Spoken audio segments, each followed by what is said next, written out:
This is Courtney. I play Makena Ali, your favorite Loxodon. Well, let's be honest, your favorite character.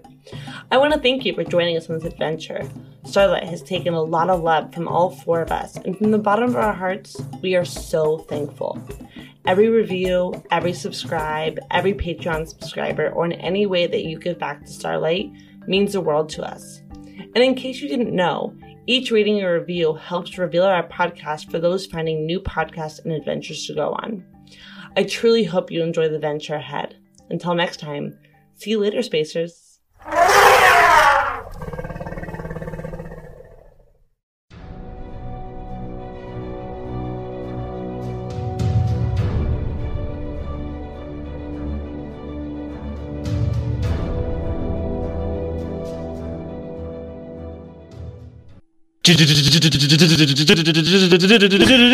Welcome to Starlight, guys. It is March. It is that time of the year. You know what month it is. It is the month of St. Patrick's Day. And I've heard recently it's the month for women, where women are celebrated. And so it's good to be an elephant on two legs who's a woman. Hence why, as the group of spacers have split off into three different directions, we have chosen this month to feature Makena Ali's story. And also, she just happened to be available when the others weren't. So, well, there you go. For the record, Isaac totally made up this is the month of Makena Ali's story in the moment. But now, it is the month of Makena Ali's story. So every episode, you'll get a little snippet of Makena Ali. And there we go. So, welcome to Starlight. It's been super fun. I feel like we as a crew have been kind of growing in our craft, our ability to tell stories, and to also bring you a cinematic experience. And we hope to continue raising the bar. And with that, let us jump into Makena Ali's story on this episode of Starlight. Let's do it. I'm ready. Neuralink, would you please mind accessing memories?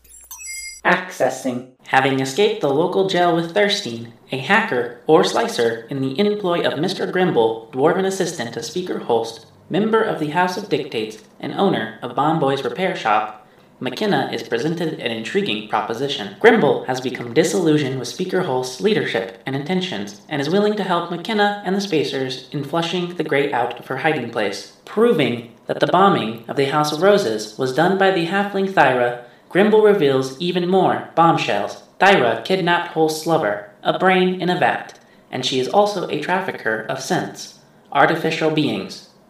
If Makena can recover Hulst's lover from Thyra's staging ground, a orphanage she founded, then Grimble will have the means to ascend to power over all the House of Dictates himself. In return, he will reveal Speaker Hulst's location, where Makena will be able to recover the trunk of her long-lost friend, and perhaps gain more answers in regards to the Sunmaker's disappearance.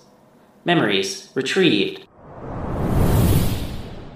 We jump in and we start with you receiving 1 point of inspiration. On top of that, it can be for either Clive or Atlas. Who would you like to pass inspiration on to? Atlas. Definitely Atlas. Don't tell him this, but I was very impressed by him last game. That's definitely making the cut. Nope, don't tell him. Okay. Well, then we start with the camera, a aquiline blue. There is bubbles that kind of fizz as the motor of the aquarium starts to run. The last of the fish is kind of flitting its way throughout the tank as this lurking shape of this turtle with flippers, probably about 4 times the size, scaled, cracked along the back, makes its way up in a head that gnarls out from the shell and has this dragon-toothed snout just and eats it. The camera kind of pierces the veil of the aquarium to the other side, where a short dwarf, raggedy beard, long waxed mustache, and kind of like tattered clothes beneath a workman's suit, shakes the hand of a worn, tired, but always put together Loxodon elephant, Makena Ali. "Well," Mr. Grimble says, looking up at you. "On with the details, I suppose." Yes, I guess the first thing will be going to the orphanage to adopt my next daughter. Can you tell me how to get there? Tell you how to get there? I can do one better.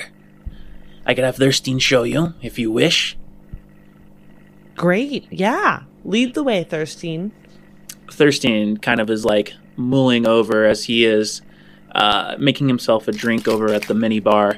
And he's kind of putting a lime up along the rim, looks over, takes a sip, sets it down. "Well, I could take you, but from the sounds of it, you want to go adopt a child. Most adoption places aren't running at this hour." And it's at that moment you remember that it is probably somewhere in the nature of 2 a.m., 3 a.m. Well, do you mind if I just sleep on the couch for the evening and then you and I can go bright and early in the morning? I don't really have a place to stay, seeing as how I just escaped from prison. Seems on the up and up to me. I'd agree. Great. Although I don't think that I have any blankets that are bigger than human size. Certainly not Loxodon. Well, I'll just need 3 or 4 then. I think I have a few extra apron coverings. And Grimble kind of walks his way through the room, kind of rattling tools, grabbing different things. There are a few blankets he brings, and he gives them to you for you to curl up for a night's rest. There is kind of a period of time when just Grimble and Thirstein are kind of talking amongst one another, but eventually Grimble kind of yawns and Grimble, before you leave, are we safe here? Is there security, or is there a reason to be on high alert? No one's gonna touch you here. Don't worry. The security's nailed down. Okay, but the turtle. Is the turtle secured too? Thirstein looks up at it and, well, on occasion I think it's moved a flipper or two outside the top, but I think you're fine. Okay, that is a very startling turtle. And I'm gonna kind of scoot further away from the tank. The entire sofa just as you scoot it back across kind of the cement flooring, and it's with that you hear Grimble kind of bid you adieu. Thirstein kind of finishes up his drink and I don't sleep much anymore these days. Have a good night, darling. And he also makes to follow Grimble maybe 30 minutes after the dwarf has left. The last thing you kind of hear is the rattling of chains, the elevator kind of going up into the main body of the large shed directly above you. I don't want to break any trust here, and I do want to sleep, but if I could briefly if there's any paperwork I can look at without moving anything around, any weird art, any just signs that would tell me this guy's he's definitely what he's saying he is, or he's definitely not. Go ahead and give a investigation roll. That's a 10. Yeah, as you're kind of looking around, you see a lot of just mainstays of some of Grimble's interests. You find a HoloNet disc that kind of shows past horse races across the galaxy. He seems to be a betting dwarf, and you see that he has a particular interest in vodka. Obviously the turtle, there's stuff all about the turtle all around. There is one thing that does bother you somewhat, or catches your eye. In the you see a hand kind of like hanging out from a workstation.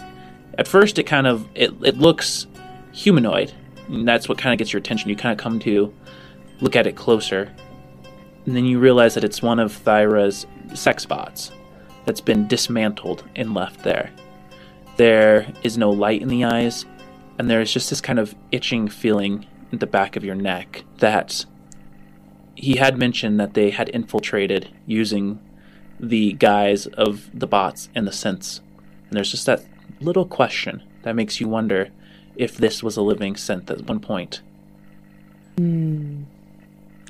Is there a way to tell by looking at it or like investigating it further to see if it was a living synth at one point? Make a biology check.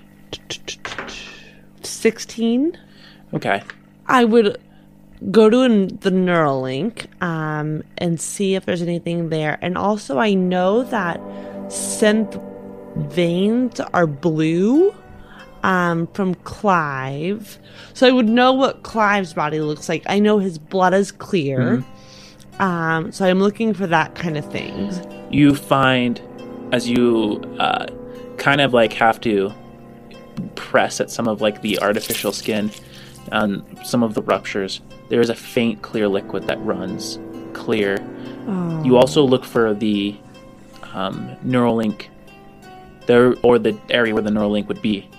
That section of the base of the skull is torn free, and there's just a like convex hole in the back, suggesting that this probably was a synth, as bots generally don't have Neuralinks.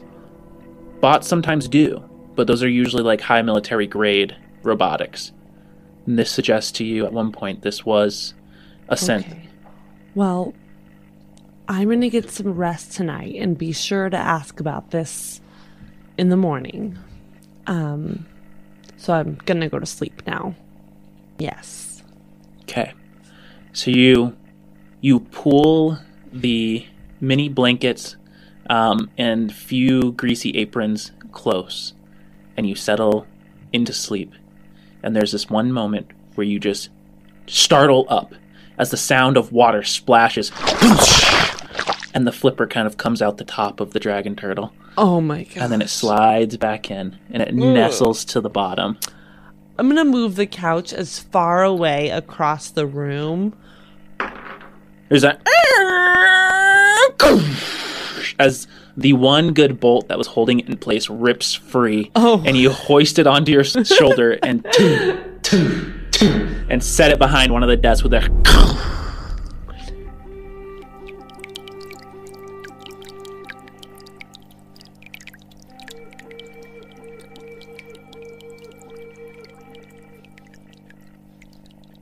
With that, there's no windows down here or anything. You just kind of eventually wake up.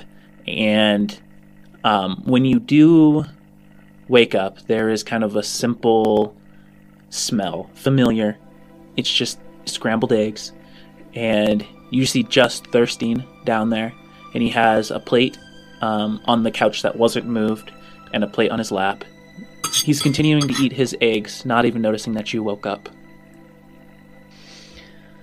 Good morning, Thirstein. And I'm going to stretch and go eat some food next to him on the couch that was not moved.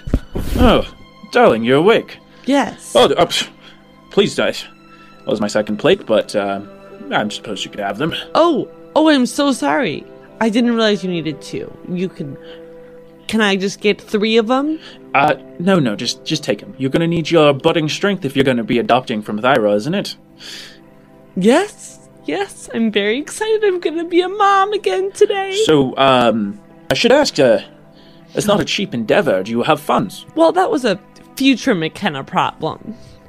The whole fund aspect. Are all your problems future problems, or do you ever solve anything in the moment? Well, some are past problems, and some are future problems, and there's very, very rare that it's in the moment problems. Although there is one in the moment problem I wanted to ask you about. Shoot. There's a dead synth body over there. And he kind of follows your finger where you're pointing And he nods his head slowly. Who is that? Don't know her name. I think that, the locals called her Crystal. Why is she here? And not operating? Well, he pats the side of his leg, a familiar place where you know he keeps his gun. And he says, "Same thing I told you last night, dear. Aliases. I can't just stand at the front of Thyra's business of operations and keep an eye on her lily press, now can I? Without being someone else." But she was alive at one point. And now she's not? Did you just kill her so that she would be an alias? Well, I did it quickly. Well, Thirstine, that is not ethical or kind, and that's a behavior that you will need to change. He takes a bite of his eggs and... Well, I'm not paid to be ethical. I'm paid to be a slicer and a... what's the word? Commandeer of information. So I commandeered what I need, and the credits appear in my account. There's not much else I can say, dear. Thirstine, there is a way to commandeer without killing innocent synths, or people, or beings who have identity and lives, and it's wrong. Well, it's wrong. We can disagree on the ethics of that, can't we? Where I come from, my humble beginnings and roots, synths are nothing more than computers that think they have feelings. And this is a age-old argument, and one that I don't think we will solve over eggs. I just want to say, to think you have feelings proves that you have feelings. But is it a program, or is it thinking? It doesn't matter. Oh, it doesn't? Even if it's a program that's thinking, it's thinking and it's feeling, and to do otherwise is immoral. And what about Gammatrope? You know, the highly advanced chess game. Well, that thing thinks. Does that make it living? It does not. It does not feel. Do you have to think to feel? That's what I kind of understood from what you were saying, dear. No, but in order to feel, you have to think. Well, I must say, then I think that you're running circles around my little head. I think it's best if I just stick to gathering data and harvesting numbers and gathering the occasional alias. Okay, we will come back to this. But for now, it is time to adopt. It looks like you did bring up a problem that I'm going to have in the near future, and that's the funds dilemma. So maybe part of this deal can be you paying the adoption fees. Go ahead and make a persuasion roll. 17. You're rolling really well. I know. He finishes the last bite and kind of like pats his chest. Mr. Grimble approved such a thing. He thought that this might be prudent. And so we have whatever is reasonably needed to buy a child, so to speak. Oh, yay! That's gonna be lovely. I cannot wait. Well, let's go. Oh, I do have to remember that I'm not just there to adopt a child, right? There's something else I need to be doing. The brain, the brain vat. Got it. But the child is very exciting to me. You'll never believe what happened to my daughter before. This is like a second chance. He stares you up and down, not quite used to watching elephant features as the musculature is just slightly different. But he does raise an eyebrow, and he slowly says, "You wouldn't be happening to get off topic here, would you? Because I didn't risk myself in that prison to simply help you adopt a child so that you can criff off this planet." Thirstine, it was a joke. Go ahead and make a deception roll. But it actually was a joke. Was it actually? Yeah. To like say like, oh, I'm more excited to adopt this. I mean, I am more excited, but I wasn't trying to deceive him. It was actually a joke. Make a straight charisma roll then. Is there a humor? Oh, an 8? He tugs at his beard, which is neatly combed and curled today. Hints of silver and white speckles across kind of like these, not wizened eyes, but like crow eyes. And he just slowly leans forward and squints his eyes. I'd hate for you to get off topic when I risked my life to rescue someone who isn't paying me. Good points. Now on to that brain, Hulst lover. Unless you're ready for details. Yes. Well, there's one thing. Most adoption agencies aren't going to be thrilled about adopting to a single Loxodon. So I was wondering how you might feel about pretending to be my partner. Just so it looks like that we are a couple, so it's more believable going in there when we ask a child to show us around the facility. Make a persuasion roll with advantage. That is a 19 and a 12. So 19. He scratches his head. There's like a faint quiver at the lips. That would be acceptable, I suppose. Although I don't think that it'll be good, so to speak, if an Loxodon is walking around, the only Loxodon, the Loxodon who is being searched for currently. Oh, I won't be a Loxodon. Don't worry. And how long can you change your form, dear? Well, for an hour at a time, but I can do it 3 times in a day. So we'll just have to wrap it up after 3 hours. 3 times in a day? But Yes. You run out of nanobots after that much time? Well, I think they just get tired, and it's hard to change this big of a form after 3 times. And the nanobots need sleep too. That is the most unscientific method that I've ever heard talked about it. But, in which case, I have a better plan. Okay. And he stands up and walks across the room to a casing. The casing has a keyboard on the front, and he types in a set of numbers, and it opens up with a tss. He pulls out 2 collars made of metal, thin. It almost looks like diadems, which you would wear on your head, but a kind of futuristic one with all the circuitry. He pulls one, and it wraps around his neck tightly. And once it hits his neck, from the head up, you watch as he turns, his head shifts as an illusion kind of just comes to life. And suddenly, he is a kind of tan-skinned, almost Middle Eastern-looking half-elf with a completely bald head. Wow, Thirstine? What a great disguise! I see you have another one there. For you, you can take these collars. This is awesome. Thank you. And depending on how you perform, maybe you can keep it.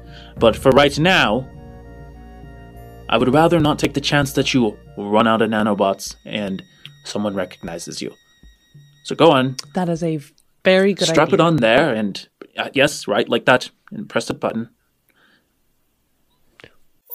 And immediately it sizzles and begins to register, and it starts communicating with your neural link back and forth, and you have 3 options that come up that you can make your head look like something else.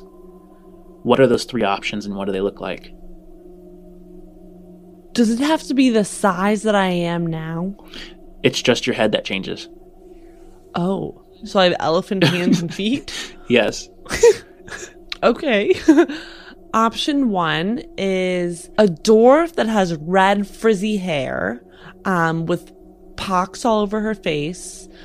A human with long blonde hair, with perfect skin.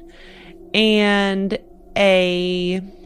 another human with short, black, kind of at her chin length hair, very, very pale. And which one do you pick? Long blonde hair. and suddenly it goes. You can't tell any difference until you look into one of the mirrors and you see this woman with long blonde hair. But because of the nature of the collar, it almost kind of makes it look like the hair tucks it into your shirt. And you have voluptuous lips. You have kind of thick eyebrows and eyes that kind of are a amber brown. Very nice, dear. Very nice. Now, Thank you. We just need Thirsty. to put on... well, we're just going to have to find ourselves a cloak or something to cover up. And he kind of points at your arms and your feet. Well, I have shoes, so I put shoes on. And then I guess like some kind of robe. And if you have gloves, Thirsty, gloves will work. I think I can rummage something up. And lastly, you don't just walk into an adoption agency. There's papers, there's things to be done. And I so happen to be a slicer, a hacker. So... Great. Oh, it is great. And you're going to help me come up with our backstory, our aliases. Oh, lovely. This is going to be fun, So, 13. with that, he brings you to a computer that he sets up. It is an actual computer that's hardwired. It's the big times. It's not like the supercomputer that you guys kind of have embedded in the back of your skull. This computer is made for military type operations or building great things. And he begins to work out your guys' aliases, your backstory.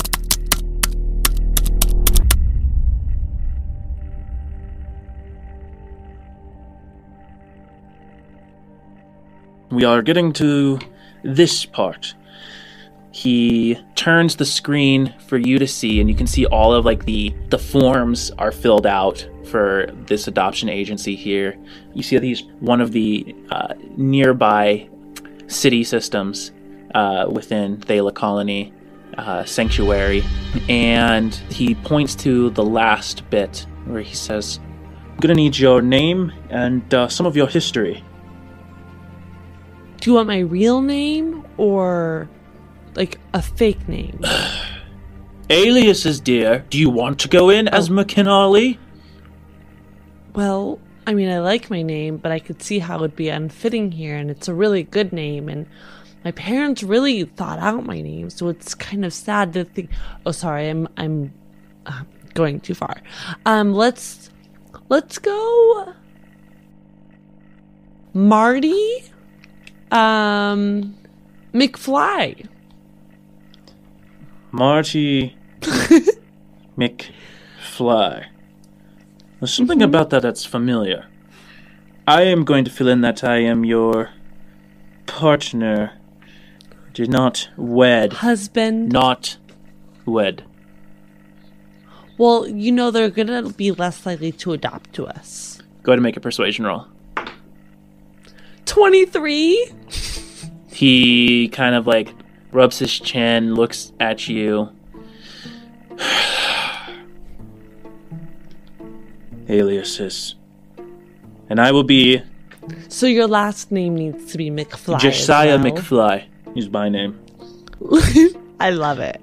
That's a great name, Josiah. Josiah. Josiah. I should write that down. Now, Marty McFly, we are going to need a game plan with this. I'm not fooled by the fact that you aren't telling me you aren't excited about adopting a kid. I don't really care to know why, but that's not why we were going there. So, how is this going to help us? What is your plan? Well, it will look weird to go in there, say we want to adopt, and then not actually adopt and walk out with a kid. So there needs to be a plan for that kid. So the plan is for me to adopt the kid. And so I think that justifies us looking around without us having to sneak around. And then if by any chance you need to like go off and go to the bathroom and do a little perusing yourself, that's fine too. Or if I need to do that as well. But going in to adopt a kid and walking out with a kid gives us the perfect disguise to go in. So what, do you expect to go in and get the layout of the place and then come back later?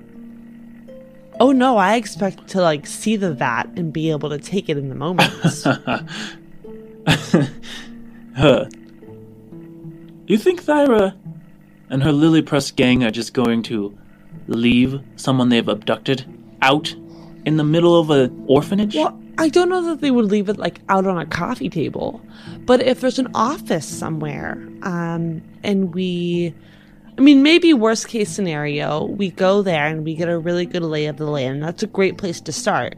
Best case scenario, we see inside of an office where there's a weird glob of something on a desk. On a desk? And oh dear. Or on a bookshelf. Clazazel is not the size of a jar. Clazazel is nearly the size of you. Clazazel? What was she? She is what Mr. Grimble told you. She is a vat of muscular tissue, brain, living organism. The size of me? Well, maybe like her herself, what remains of Clazazel is probably about the size of it. And he kind of like makes this shape with his arm where it kind of like is like this circle that kind of like goes all the way around his arms, kind of up to his chest, kind of giving you the idea that's like maybe the size of a large bag. But the vat she is in is easily the size of you. Okay, so we're probably not going to walk out with the vat today. But I do think that it would be beneficial to get a lay of the land in the orphanage. And with that in mind, we're probably going to have to adopt a kid today. Well, then I guess it's time that we go check it out. Well, let's do it. Mr. Josiah McFly. And I'm going to try to grab onto his hand and walk out the door. Go ahead and make an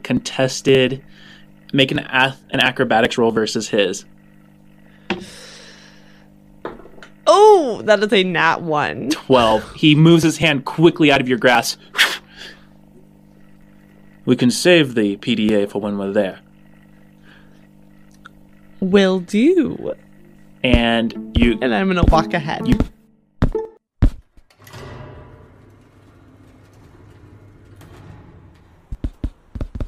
Guys make the way out of the basement, up the elevator, and out of Bomboy's Robo Repair. He leads you through Nanoie, and before you leave, obviously, he gets you situated with like a long kind of covering and some like thrown together gloves. And you look like a giant woman, and probably with like most people seem to kind of move out of the way for you, and there's kind of like a crowd of people that you're pushing through, kind of like the normal hubbub, although there's something more dour about the air, the atmosphere. Everyone seems to be kind of on edge, a little anxious, and it becomes you already know why. Obviously, it's because of the bombing, and along the way, Thirsting kind of explains to you that the image of Aphid has appeared in multiple people's heads, thanks to Speaker Hulst, and so there's kind of like that sense of impending doom, and it is made all the worse by the overcast kind of skies. You do kind of watch here or there for maybe Atlas or Clive, but you don't necessarily see them. Go ahead and make a perception roll as you're making your way through the crowds. That is a 18.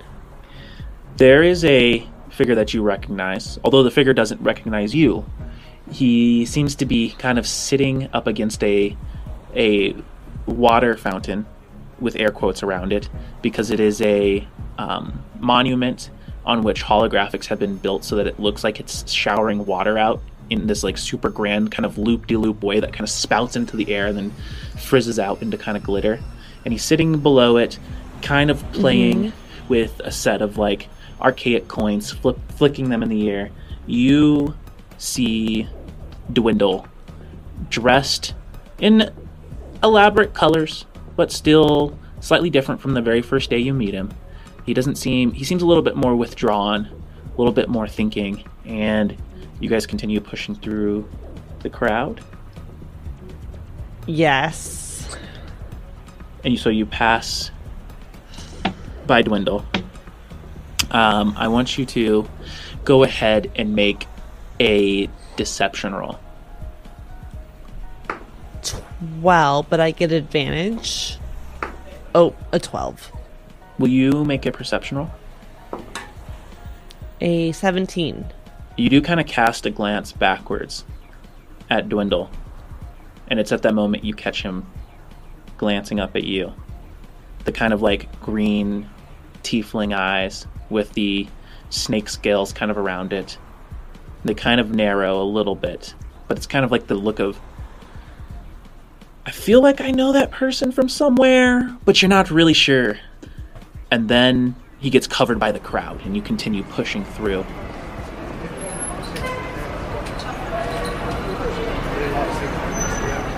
Thirstein's relatively quiet. He takes you closer to the Brightwar Harbor, and there's a series of like buildings on the edge of Brightwar Harbor, and it's kind of like getting a little bit more industrial over here. You're smelling smokes that kind of smell of chemicals. There is the sound and the thrum of vehicles that look like they've had their like fairer day in the sun. And this is kind of the area where even like, you come across like rats dead on the road. It's just an in general polluted, stinking area. The only thing that kind of like is its redeeming factor is it overlooks the sea, where Brightwar Harbor is. It is, from what you can see, kind of a dull gray blue, not like a glittering paradise type sea. It is protected by seawalls. The harbor is pocked with floating vessels, and you see that these vessels are kind of bobbing up and down lazily from where they're like kind of like hauling up fish and various other aquatic life. And you start to get closer and closer to some like older looking buildings, and eventually you come within about a quarter of a mile of this fenced in compound that kind of has like barbed wire running around the top of it. You see a neon sign that's kind of flashing, and it reads Perth Beginner's House. And then it flashes off to the side. There's a little bit of a sparking along the edges, and it says adoption. Then it flashes again and goes back to Perth Beginner's House. The compound doors are open, revealing a field that has turf set up in it.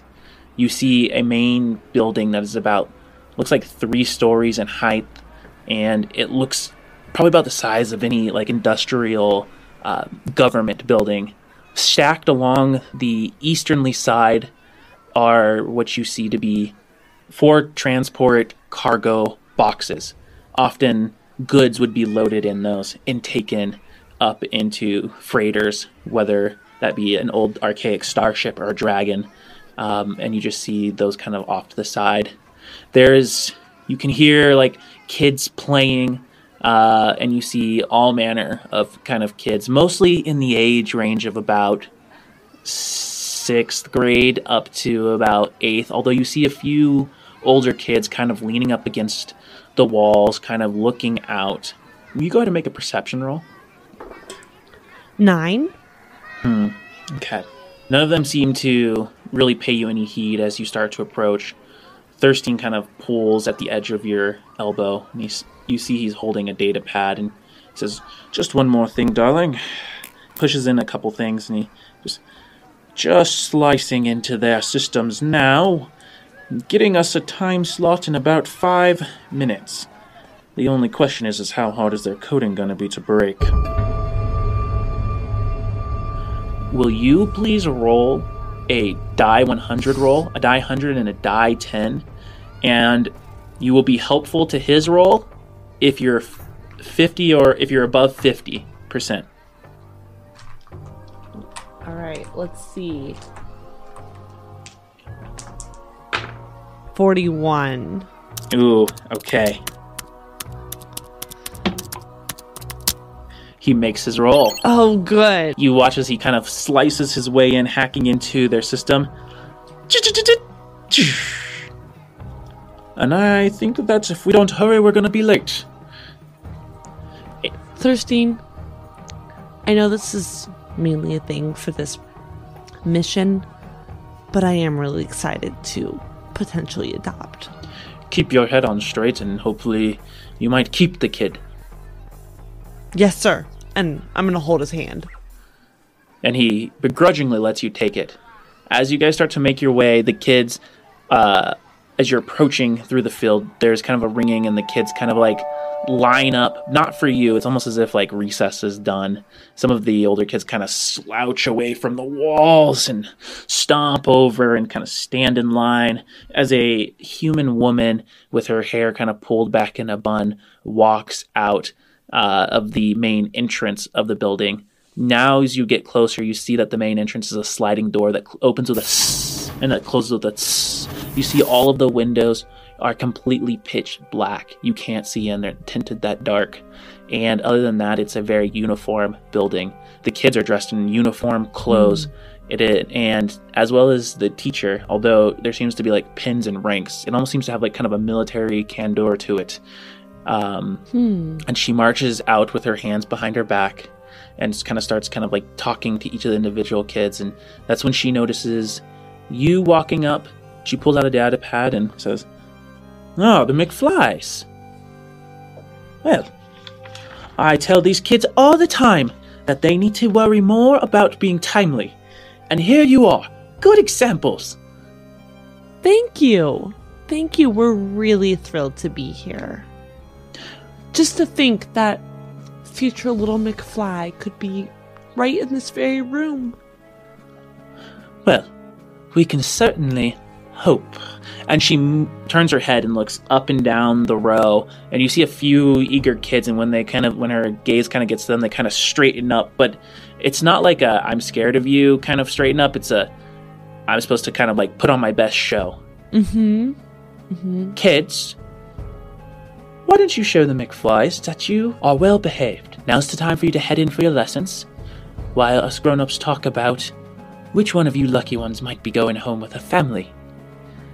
And you watch as she kind of claps her hands and the doors open again with a shh, and the kids kind of turn. Although it's not perfect military fashion, there's obviously like stragglers, and there's those who are kind of not in line all the way, but they start walking and kind of talking to themselves. You see just within the doors, and you see what look to be silver-bodied bipedal bots.